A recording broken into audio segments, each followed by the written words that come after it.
అదరగొట్టే కారం రంగు రుచి ఆచి కారం పొడి. జూబ్లీహిల్స్ వేదికగా ఈ ప్రాంత ప్రజలు అందించినారు. అండ్ డెఫినెట్గా పార్టీ ఇచ్చినటువంటి మాటకి కట్టుబడి అందరికి కూడా సంక్షేమ పథకాలు అందిస్తూ అభివృద్ధి కార్యక్రమాలు చేస్తూ పార్టీని జూబ్లీహిల్స్లోనే కాకుండా నగరంలో కూడా బలపరుస్తామని తెలియజేస్తూ కాంగ్రెస్ పార్టీని నగరంలో కూడా రేవంత్ అన్నని బలపరుస్తూ కాంగ్రెస్ పార్టీని బలపరుస్తామని తెలియజేస్తూ ఈరోజు ప్రమాణ స్వీకారానికి వచ్చినటువంటి కార్యకర్తలకు పెద్దలకు అండ్ మంత్రి శ్రీధర్ బాబు అన్న గారికి మా పార్టీ కార్యకర్తలందరూ కూడా ధన్యవాదాలు తెలియజేస్తూ ఈ అవకాశం కల్పించినటువంటి గాంధీ భవన్ సభ్యులకు ఈరోజు ఓత్ తీసుకున్న తర్వాత మొదటిసారిగా గాంధీ భవన్ రావడం జరిగింది.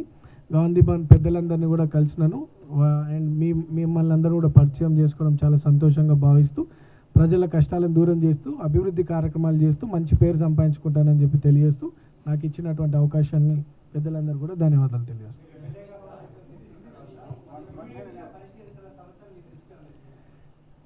ఎమ్మెల్యేగా ఎన్నుకున్న తర్వాత అంటే ఆఫ్టర్ 14th అండ్ ఇమీడియట్గా మేము అధికారులతో చర్చించడం జరిగింది.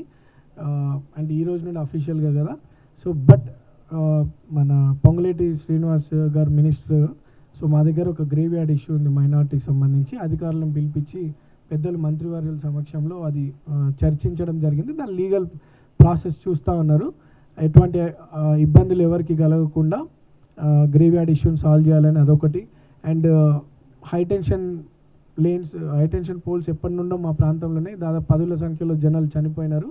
సో అది కూడా ముఖ్యమంత్రి గారి ఆదేశాలతో డిప్యూటీ సీఎం గారి ఆదేశాలతో ఆ వర్క్ కూడా జరుగుతూ ఉంది. అది కూడా అధికారులతో డిస్కషన్ జరిగింది.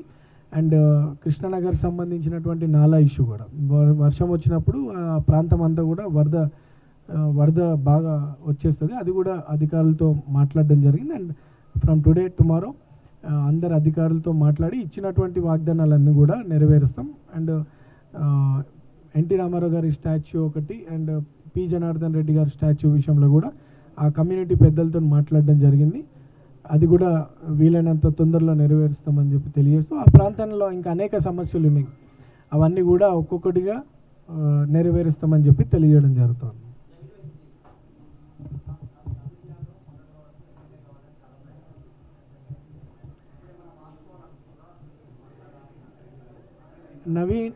నవీన్ యాదవ్ ఎమ్మెల్యే కావాలన్న ఒక కోరిక వెనుక బలమైన నిర్ణయం ఏంటంటే ప్రజాసేవ. మా ప్రాంతం దాదాపు 80% ఒక స్లమ్. సో ఆ ప్రాంత ప్రజలకి అండగా ఉండాలనే ఒక కోరికతో నేను అధికారికంగా ఒక నాయకుడిని కావాలనేది ఉండే. అండ్ నేను చిన్న వయసులో 29 ఏళ్ళ వయసులోనే నేను ఎంఐఎం పార్టీ నుండి పోటీ చేసినప్పుడు చాలామంది ప్రజలు irrespective of caste, community, reason and religion అందరూ కూడా నాకు పెద్ద ఎత్తున సపోర్ట్ చేయడం జరిగింది. ఆ రోజు 2nd ప్లేస్ వచ్చినాను. సో నాకు ప్రజల్లో మా కుటుంబం పట్ల గౌరవం, రిలేషన్షిప్, మా నాయకత్వం మీద నమ్మకం ఉందని నేను ఆ రోజు నుండి కూడా నిరంతరం పబ్లిక్లోనే ఉంటున్నాను. ఈరోజు ప్రజల ఆశీస్సులు, కాంగ్రెస్ పార్టీ పెద్దల ఆశీస్సులు, రేవంత్ అన్న బ్లెస్సింగ్స్తో ఈరోజు గెలవడం జరిగింది. అండ్ ముందు ఎట్లయితే నేను ప్రజలతో అంటే ఇర్రెస్పెక్ట్ ఆఫ్ క్యాస్ట్ ఎట్లయితే అందరితో కలిసిమెలిసి ఉన్నానో అట్లనే భవిష్యత్తులో కూడా ఉంటా. ఈరోజు నాకు ప్రజలు ఒక పెద్ద బాధ్యత, పార్టీ ఒక పెద్ద బాధ్యత ఇచ్చింది. సమస్యలను పరిష్కరిస్తూ ముందు కూడా అట్లనే అందరితో అందరికీ రెస్పెక్ట్ ఇస్తూ సమస్యలు పరిష్కరిస్తూ ఎమ్మెల్యే హోదా వచ్చినప్పుడు కూడా అట్లనే పబ్లిక్కి కలిసిమెలిసి ఉంటాను చెప్తాను.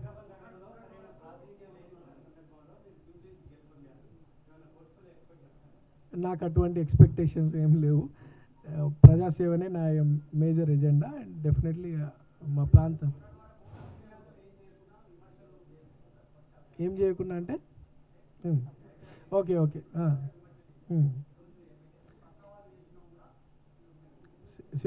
ఒకటి నవీన్ యాదవ్, శ్రీశైలం యాదవ్ కొడుకుగా 40 ఏళ్ళు మా కుటుంబం ప్రజా జీవితంలో ఉంది. మా ఫాదర్కి ఎటువంటి అధికార పవర్ లేకున్నప్పటికీ ఎన్నో తప్పుడు ఆరోపణలు, తప్పుడు నిందలు, తప్పుడు కేసులు పెట్టినప్పటికీ కూడా న్యాయ పోరాటం చేస్తూ ప్రజలనే ఉంటూ ప్రజల సేవ చేసుకుంటూ ఉన్నటువంటి కుటుంబం మాది. నేను ఆర్కిటెక్చర్ కంప్లీట్ చేసిన తర్వాత మా మా పేరెంట్స్ కోరిక ప్లస్ నా ఇంట్రెస్ట్ ప్రజాసేవ చేయాలనే ఒక ఆలోచనతో చిన్న వయసులోనే ప్రజా జీవితంలో వచ్చిన 2009 నుండి ఈ రోజు వరకు నేను ఏ తప్పు చేయకుండా కూడా అనేక తప్పుడు ఆరోపణలను పెడుతూ నన్నే కాదు నా కుటుంబ సభ్యులని నా బంధువులని అందరినీ కూడా క్యారెక్టర్ అసాసినేషన్ చేయడం, గత ప్రభుత్వం నన్ను రాజకీయంగా ఎదగకుండా నాకు అవకాశాలు కల్పించకపోవడం, ఎంఐఎం గెలిచే సీటు ఉన్నప్పటికీ కూడా 2018లో నాకు అవకాశం రాకపోవడం, 23 అవకాశం రాకపోవడం అది బీఆర్ఎస్ కుట్రనే. అవకాశాలు రాకుండా అనేది కామన్, బట్ స్టిల్ తప్పుడు కేసులు పెట్టి నా లైఫే డ్యామేజ్ చేయాలని చాలా ప్రయత్నాలు చేసినారు. బట్ భగవంతుడు ఉన్నాడు, ఇది దేవుడి నిర్ణయం. ఈరోజు ప్రజల ఆశీస్సులతో భగవంతుడు రేవంత్ అన్న రూపంలో వచ్చి మాకు అవకాశం కల్పించిండు. స్థానికంగా ఎన్నో సంవత్సరాలు అసలు ఎప్పుడు కూడా అక్కడ స్థానిక వ్యక్తులకు ఎవరికి అవకాశం రాలేదు. ఈరోజు కాంగ్రెస్ పార్టీ పెద్దల ఆశీస్సులతో నాకు అవకాశం రావడం, దాన్ని ప్రజలు స్వీకరించడం, వాళ్ళ తప్పుడు ఆరోపణలకు మా ప్రజలు జవాబు చెప్పినారు. సో మా ప్రజలకు మేమేందో తెలుసు. ఇటువంటి తప్పుడు ఆరోపణలు ఈ రోజే కాదు 40 ఏళ్ళ నుండి చేస్తూ ఉన్నారు. మేము వాటి గురించి ఆలోచించాం. మాతోనైనంత సేవ చేసుకుంటూ వచ్చినాం. ఈరోజు అధికారికంగా ప్రజల ఆశీర్వాదంతో ఎమ్మెల్యే అయినాను. అండ్ వారి సేవ ఇంకా పెద్ద ఎత్తున చేసుకుంటే ఇంకా మంచి పేరు సంపాదించుకుంటారు. So Naveen Yadav is from Congress. So Naveen Yadav Congress party అభ్యర్థి.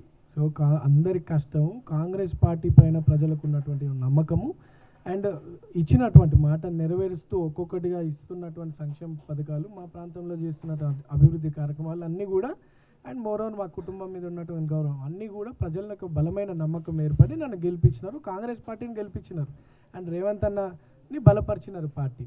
సో నవీన్ యాదవ్ ఒక్కడి గెలుపు కాదు, నవీన్ యాదవ్ కాంగ్రెస్ పార్టీ గెలుపు కోసం అందరి కష్టం కృషి ఉంది అండ్ అభివృద్ధి మీద నమ్మకంతో ప్రజలు ఓటేసినారు.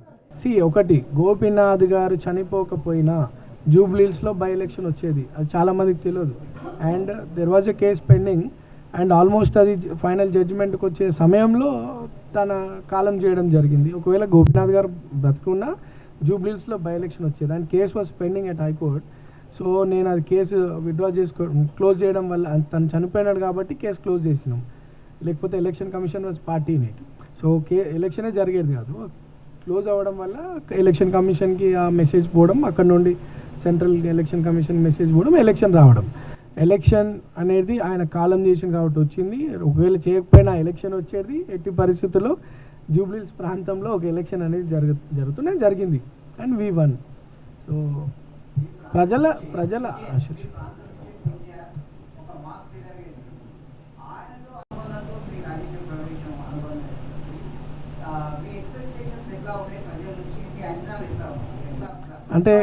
అంటే ఒకటండి, నేను కాదు, అంటే my father P Janardhan Reddy గారితో 1978 నుండి 98 వరకు కూడా కాంగ్రెస్ పార్టీకి ఒక లాయల్ కార్యకర్తగా ఉండే మా father. City general secretary, various positions కూడా, యూత్ కాంగ్రెస్ జనరల్ సెక్రటరీ, అవన్నీ వేరియస్ పొజిషన్స్ కూడా ఉండే. అండ్ పి జనార్దన్ రెడ్డి గారు రైట్ హ్యాండ్గా ఎదిగినారు.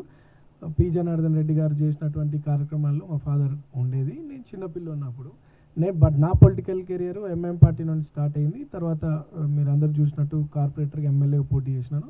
తర్వాత జరిగినటువంటి కూడా మీకు తెలిసిన అవకాశాలు రాలేవు. I was neutral. But Congress party ఇటువంటి యువకుని ప్రోత్సహించాలా, ప్రజలకు అందుబాటులో యువకుని, ప్రజాసేవ చేయాలనుకున్నటువంటి యువకుల్ని ప్రోత్సహించాలని ఒక ఆలోచనతో కాంగ్రెస్ పార్టీ పెద్దలు ఆ రోజు పీసీసీగా ఉన్నటువంటి రేవంత్ అన్న బ్లెస్సింగ్స్తో కాంగ్రెస్ పార్టీ జాయిన్ అవ్వడం జరిగింది. ఈరోజు ఇది ఒక పెద్ద ఎగ్జాంపుల్. ఓ పక్కకు బీఆర్ఎస్ సమాజానికి ఉపయోగపడాలనుకున్న యువకుల జీవితాలు పాడేసే ఆలోచనలు బీఆర్ఎస్ ఉంటే, అటువంటి యువకుని ప్రోత్సహించే ఆలోచన కాంగ్రెస్ పార్టీ తీసుకుందంటే this is the best example. ఈరోజు నన్ను ఒక ప్రాంతానికి ఎమ్మెల్యేగా పోటీకి అవకాశం కల్పిస్తూ, అంటే ప్రజలకి సేవ చేస్తాను ఒక నమ్మకం పార్టీ పెట్టుకొని నాకు అవకాశం కల్పించడానికి ఇది ఒక పెద్ద ఎగ్జాంపుల్. దాన్ని మా ప్రజలు అంగీకరించి నన్ను మంచి మెజార్టీతో గెలిపించినారు. क्या बोलिए?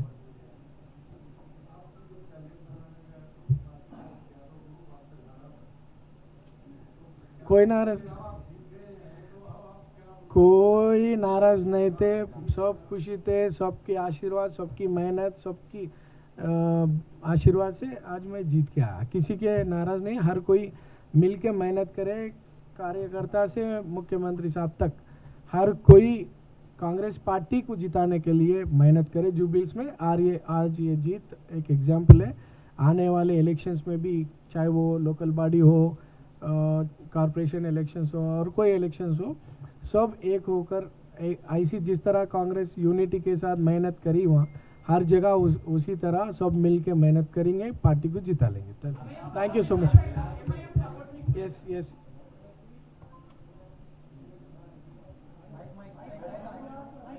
ఓవైసీ గారికి కూడా ధన్యవాదాలు తెలియజేస్తాను మీ మీడియా ద్వారా। సిపిఐ సిపిఎం టీజీఎస్ పార్టీ పెద్దలకు కూడా నా మనసారా ధన్యవాదాలు। వారందరూ కూడా నా మనసారా ధన్యవాదాలు।